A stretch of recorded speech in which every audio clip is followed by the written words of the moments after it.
If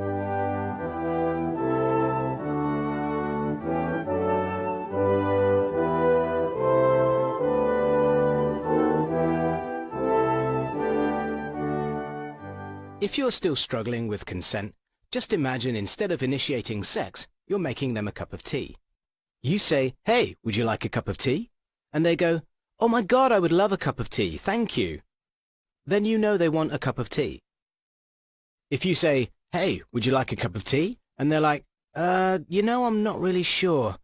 Then you can make them a cup of tea, or not, but be aware that they might not drink it. And if they don't drink it, then, and this is the important bit, don't make them drink it. Just because you made it doesn't mean you're entitled to watch them drink it. And if they say, "No thank you," then don't make them tea. At all. Just don't make them tea.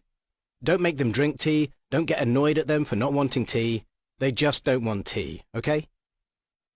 They might say, "Yes, please, that's kind of you." And then when the tea arrives, they actually don't want the tea at all. Sure, that's kind of annoying as you've gone to all the effort of making the tea, but they remain under no obligation to drink the tea. They did want tea, now they don't. Some people change their mind in the time it takes to boil the kettle, brew the tea, and add the milk. And it's okay for people to change their mind, and you are still not entitled to watch them drink it. And if they are unconscious, don't make them tea. Unconscious people don't want tea, and they can't answer the question, "Do you want tea?" because they're unconscious.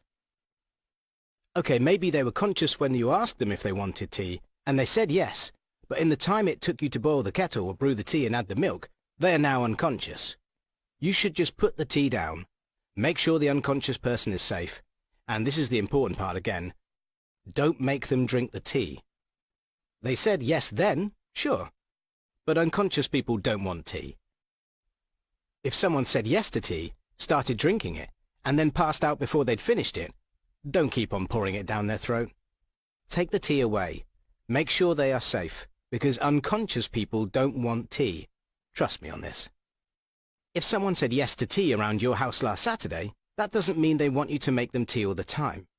They don't want you to come around to their place unexpectedly and make them tea and force them to drink it, going, "But you wanted tea last week," or to wake up to find you pouring tea down their throat going, "But you wanted tea last night." If you can understand how completely ludicrous it is to force people to have tea when they don't want tea, and you are able to understand when people don't want tea, then how hard is it to understand when it comes to sex? Whether it's tea or sex, consent is everything. And on that note, I'm going to make myself a cup of tea.